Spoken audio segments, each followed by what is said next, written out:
Oh, teka lang, another hidden feature sa Samsung phone ninyo. Kung hindi pa naka-download itong Good Lock sa phone ninyo, punta lang kayo ng Samsung Store at i-install nyo to. Pag nandito na kayo sa Good Lock guys, install nyo doon itong Edge Lighting Plus. Tapos kapag nandito na kayo, set custom style. Ngayon, pwede nyo nang i-customize na every time na may papasok na notification, may lalabas na ganyan. Kung gusto niyo na picture guys, pwede rin. All you have to do is go to your gallery and then hanap kayo ng picture. Tapos kunin nyo lang yung mukha na gusto nyo. For example ako, save as image. Balik kayo sa Edge Lighting Plus and then itong plus sign. Tapos ito. And then select nyo lang yung kaninang inedit nyo. So every time na may papasok na notification, ganyan, nalabas yung mukha ninyo or anything na sinet up nyo dito. Kapag pumunta kayo ng advance, pwede kayong mag-select ng iba't ibang effect. Like for example, ito, umuulan.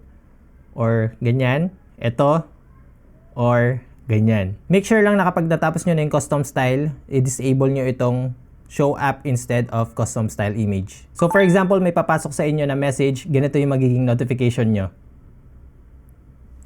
Ayan, di ba?